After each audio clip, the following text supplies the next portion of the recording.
pa ba? Okay, magpagpalang araw, kaibigan. O, gumanito kang konti. Dito, ng konti. Sige pa. Dito. Banda dito sa akin. Ayan. O, kaway. Ayan. Aha. Sige na. Buka na para huwag kang mahirapan. Siya po si Chairman. Dating Chairman Guillermo Saldana. Dito po sa Barangay 91, Zone 97. 8. Ano ito? 97, Zone 8. District 1, Tondo, Manila. Okay. Ng Maynila. Wala kasing batas. Hindi mo sila masisi. Dahil walang batas. Wala yan. Dapat nagpasa sila ng batas na Mayor nakakala nun. ang mga dating nanunungkulan, pag nagretiro sila o kung may kapasanan sila, bibigyan sila. Oo, di ba? Kaso walang batas. Ngayon, bahala ang mayor dyan. Kung mayor siya, sobrang pera. Ganun lang. Wala Kasi rin. mayor yan. Okay. Tayo po ngayon ay papalawat sa pag-aaral ng salita ng Diyos. Napagkano lang po kasi dati po siya ritira. Dati po siya chairman. 20 years po siya nanungkulan sa kanyang barangay. Ngayon, ang reklamo niya, parang walang benepisyo after na manungkulan sa barangay bilang chairman. Yan, sabi ko nga po, wala kasing batas. Sana magpasa sila ng batas na sino man ang mga tumakbo sa barangay. Pag nagretiro sila, meron sila makukuha. O kaya naman, kapag may karamdaman, kagaya niya, senior citizen na siya, tsaka stroke siya, sana yung honorarium kung tawagin ng barangay, ipagkakaloob naman sana sa kanya. Ba yung mga dating nanungkulan, honorarium kung tawagin po yun. Pero wala nga pong batas eh.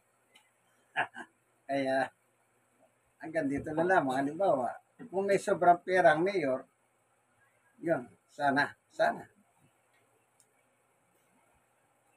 Ngayon, papalahot tayo sa Bible study. Kung Bible study, tayo muna yung mananalangin. Salamat po, Panginoon Diyos, sa pagkakataon na ito.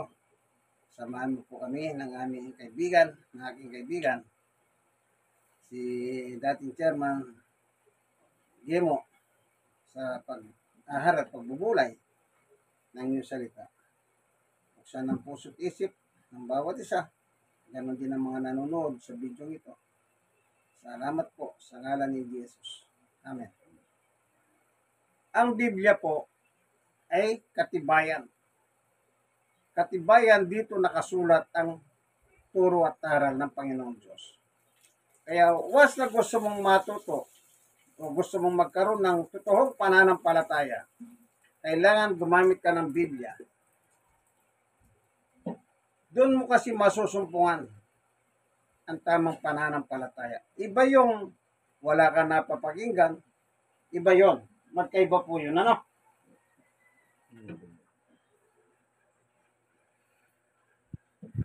Yung wala kang mapapakinggan na ango sa Biblia, walang binabasa, ay medyo mahirap yon. Para ka nagkikipagdigma o pumunta sa isang digmahan na meron kang ang baril, wala namang bala. Talo. Talo. Pero kung merong Biblia kang pinagbabatayan, ayon sa Biblia, yan. Kahit sino makaharap mo,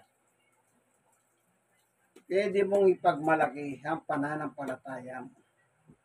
Pero pag wala sa Biblia ang pananampalataya mo, sasabihin ng tao, alayan, mahina yan. Yun ang sasabihin ng tao. Halimbawa, hindi po ba may tinatawag silang mga santo, santa? Lalo na yung mga ibang tao. Nakakis na nga. Ay, deboto ko ito. Deboto ako dito. Hindi po, wala pong ganyan sa Biblia. Walang ganon. Yung mga santo o santa, mga tao di silang namatay ay nabuhay at sila po'y patay na. Gaya lang natin silang mga tao. Kung sa kanila mo ididubot ang iyong sarili, ay mali yan. Mali. Kasi wala sa Biblia yan na sumampalataya ka sa mga santo, santa, o lalo na sa mga patay na. Yung ibang tao po, patay na dinadasalan pa. Especially po yung mga nahuhukay na mga bangkay na hindi nagnas. Yun, Napalabas yun sa television, talagang hindi nagnas. Ang Bakit? ginagawa nila, binibihisan nila, tapos nilalagay nila sa kanilang mga kapilya, dinadasalan. Sipin mo, patay na yan. Pag sinabing patay, lifeless. Wala na yun. Kahit anong dasal mo dyan, patayin na nga. Ngayon, bakit hindi natutunaw? Depende po sa sitwasyon yan.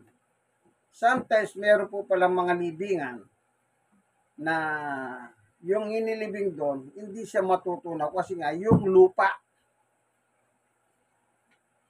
Depende. Baka yung pinaglagyan sa kanya, yung lupa. Yan. Kaya hindi po natutunaw yung iba. Pero tingnan nyo yung iba, natutunaw naman. Depende po sa lupa yan. Ito. Sige. Sa Biblia, ang sabi po ni Juan, chapter 20, verse 30. Marami pang kababalaghang ginawa si Jesus na nasaksiyan ng mga alagad. Ngunit hindi na itala sa aklat na ito. May mga bagay palang ginawa pa si Jesus ng mga himala, pero hindi na nakasulat.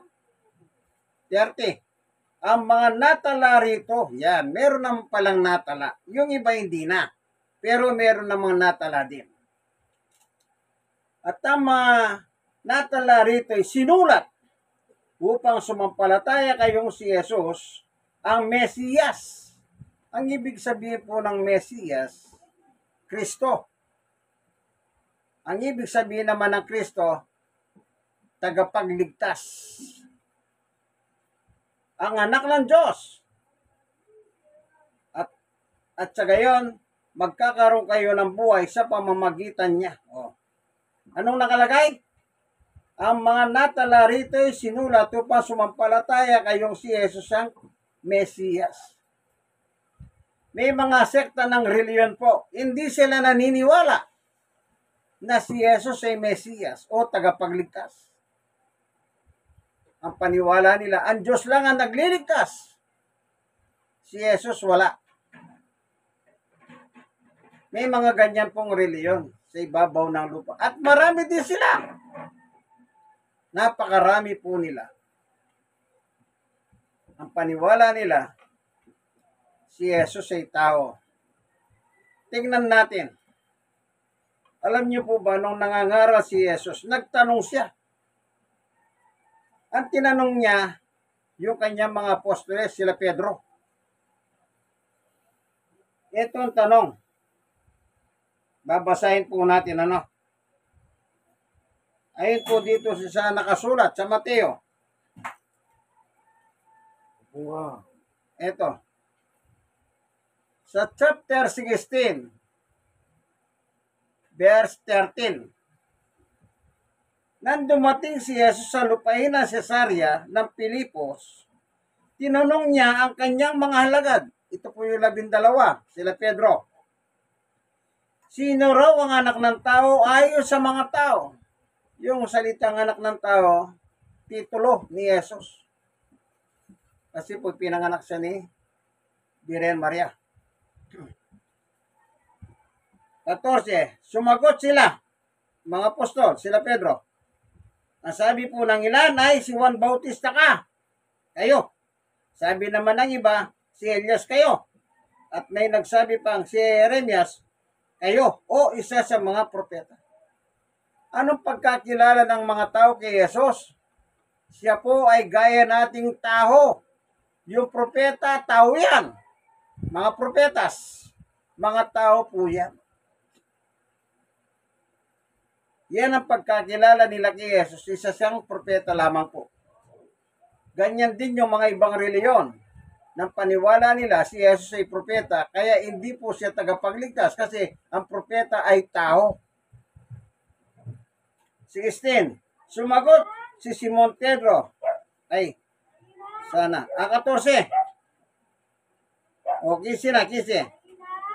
Kayo naman, ano sabi ninyo? Kung sino ako?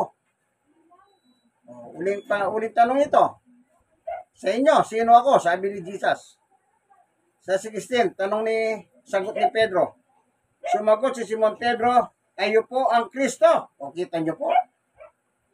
The Messiah, ang tagapagligtas. Ang anak ng Diyos na buhay. Oh. Sabi ni Pedro, ikaw ang Kristo.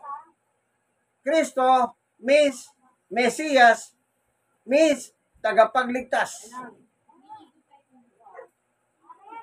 17. Sinabi sa kanya ni Jesus, ni Pedro mapalad ka, Simon, na anak ni Jonas. Si Pedro po yan. Sapagkat ang katotohanan ito hindi nihayag sa iyo ng sino man tao, kundi ng aking Ama na nasa langit.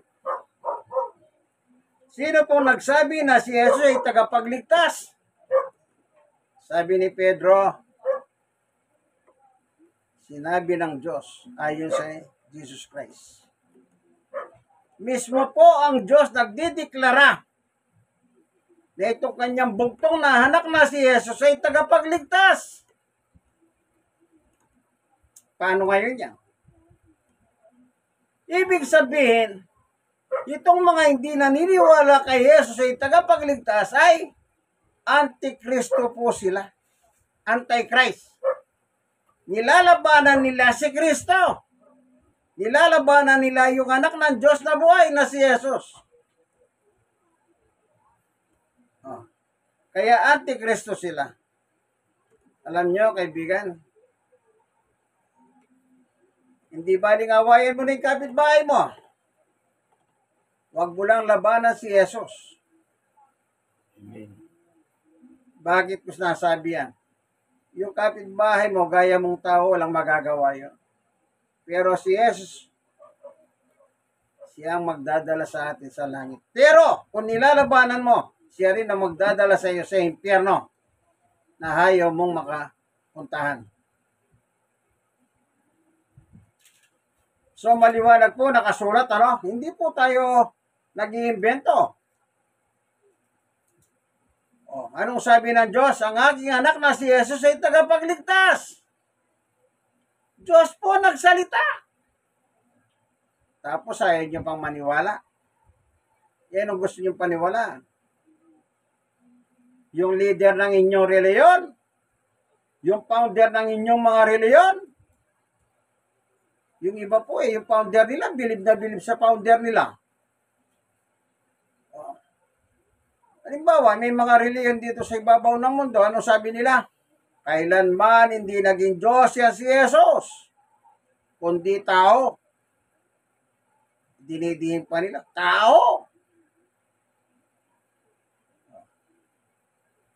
Dihin sa kanila na si Jesus ay tao.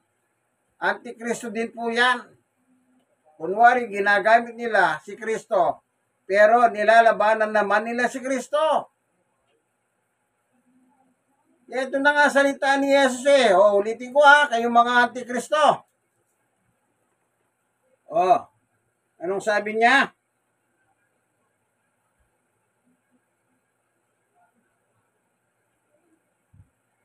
Sa Mateo 16:15, kayo naman, ano ang sabi ninyo? Sino ako? Sabi ni Jesus. 16, sumagot si Pedro. Kayo po ang Kristo, ang anak ng Diyos na buhay. 17, sinabi sa kanya ni Jesus, mapalad ka, Simon, na anak ni Jonas, sapagkat ang katotohanan ito hindi inihayag sa iyo ng sino man tao, kundi ng aking Ama na nasa langit. Tao ba nagturo kay Pedro? Hindi. Sino nagturo kay Pedro? Sabi ni Jesus, ang aking Ama na nasa langit, na nagpatotoo ang Diyos sa pagkakataon na iyon sa pamamagitan ng bibig ni Pedro, na itong Jesus na kausap nila, siya ang tagapagligtas.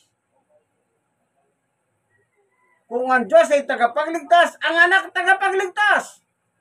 Kung ang Diyos ay Diyos, ang anak ay Diyos sa pagiging anak ng Diyos.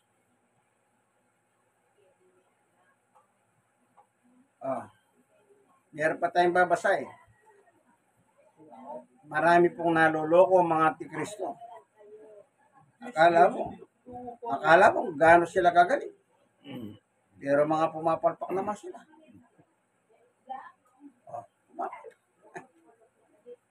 Pag nakakaharap po sila, hindi sila nagtatagal. Ba't sila magtatagal? Timano, dinidiretso ko na sila. Wala na silang may sagot Alam niyo po, pag nakakausap ko yung mga antikristo, dinidiretso ko na po. Dinidiretso ko na. Kung ano yung diretso nakasulat, yun ang binabasa ko. Hindi po sila makatagal ka kung nga po. Bakit? Sabi ko nga, di naman ako may sulat yan. Binabasa ko lang. O sinong kalaban mo ngayon kako? Di si Jesus ang kalaban mo. Sukat ba naman kakalabanin mo si Jesus sa salitang kanto Sabi nga, di ba nilabanan mo yung kapitbahay mo, huwag mo lalabanan si Jesus Ito. Sa Colosas 1:19, sabi ni Pablo, si Pablo po, apostol ni Jesus. Tagapagsalita ni Jesus. Colosas 1:19, ipinasya ng Diyos. Ano pasya ng Diyos? Na ang kanyang kalikasan ay manatili rin sa anak. Ano ba ang kalikasan ng Diyos? Tao o Diyos? Siyempre, Diyos. Diyos yan So, ano sabi ng Diyos? Ang aking pasya, ang aking kalikasan bilang Diyos, manatili sa aking anak na si Jesus. Colosas 2:9. Tingnan pa natin ang nakalagay. Ayon kay San Pablo, sapagkat ang buong kalikasan ng Diyos ay na kay Kristo nang siya'y maging tao. Mula sa langit, isinugo sa lupa, hanggang sa lupa, taglay-taglay ni Jesus ang kalikasan ng kanyang ama. Ano ang kalikasan ng kanyang ama? Diyos. So, hindi nawala. Sa langit, Diyos siya. Pagdating sa lupa, Diyos pa rin ang Panginoong Jesucristo. Yan ang pasya ng Diyos. Hindi ko pasya yan. Hindi rin pasya ni Pablo yan. Pasya ng Diyos. Kaya sabi ni Jesus, nang magtanong siya kay Pedro, sa inyo, sino naman ako? Ano sabi ni Pedro? Kayo po ang Kristo, ang tagapagligtas, ang anak ng Diyos na buhay. Ano sabi ni Pedro? Mapalad ka, Pedro! Hindi pinahayag ng tao ito sa iyo. No, sino man tao? Ang nagpahayag sa iyo nito ay ang aking ama nasa langit. Ang pasya ng Diyos, maliwanag. Si Jesus ay Diyos sa pagiging anak ng Diyos. Hindi po siya. Yung iba naman, sabi nila, si Jesus at saka yung ama, isa lang sila. Hindi ganon. Mag-ama. Isa ba yan? May anak, may tatay. Kasi ginagamit po nila yung 10:30 ng ito po.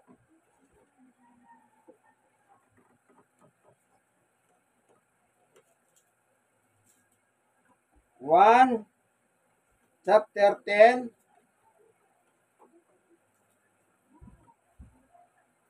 30. Sabi ni Jesus, ako at ang Ama ay isa. Hindi po sinabi ni Jesus, ako at ang Ama ay isa. Kundi sabi niya, ako at ang Ama ay iisa. Iba yung salitang isa. Iba yung salitang iisa. Sana meron kayong natutunan, kayong mga antikristo. At kayong mga gumagamit ng John 10:30. Ginagawa nyo pa parang itlog yan. May balat, may balat, may balat. Parang kape, timpla ng kape, 3-in-1. Kayo, masyado nyo binobobong mga tao eh. Tinutulad nyo sa itlog, tinutulad nyo sa kape ang Kristo. No way. Huwag nyong bibiruin yan. Hindi nagipagbiro yan. Siya lang ang pwedeng magdala sa langit, siya pwedeng magdala sa impyerno. Kayong mga antikristo, ngayon pa lang sinasabi ko sa inyo, pa-impyerno kayo. Ayon sa Biblia. Hindi ayon sa pasya ko. Ayon dito sa nakasulat. Lalabanan mo si Jesus eh. Buti pa yung founder nyo, pinaniniwalaan nyo. Pero yung mga apostol dito, ayaw nyo paniwalaan eh. Sinabi na nga ni Pedro, sinabi na nga ni Pablo, ayaw nyo bang maniwala? Pero yung founder ninyo, paniwalang paniwala kayo.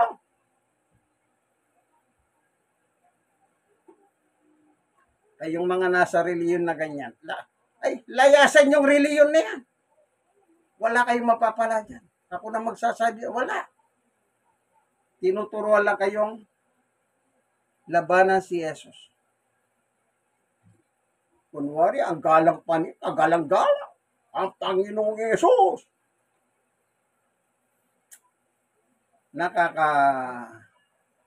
Panginayang, naturingan may pinag-aralan. Pero pagdating sa Biblia, wala. Anong wala? Walang laman. Ang alin? Ang utak. Utak, pulburon. Nakasulat na kasi, pinakikialaman nyo pa yung nakasulat eh. Gumagawa pa kayo na sarili nyong kasulatan eh. Kaya nagkakaloko-loko, hindi pananampalataya. Sige, hanggang dito na lamang po kaibigan. Like, share na share. Ay, yung mga nasishare, i-share nyo sa iba. I-share nyo doon sa mga taong hindi naniniwala kay Jesus tagapagligtas. At yung mga taong naniniwala si Jesus hindi Diyos, doon nyo ipasa ito. Para meron silang mapulot. Sige po, Ito ang inyong kaibigan kay Jesus, Brother Manny Bautista. At meron tayong kasama. Baka akala nyo, wala tayong kasama. Okay? Natin ng kaunti. Ayan. Ayan, di may kasama. Si dating chairman Gemo Saldanya. Sige po, hanggang dito na lamang. Inyong kaibigan, Jesus Brother Manny Bautista. God bless us all. Bye-bye. That's it.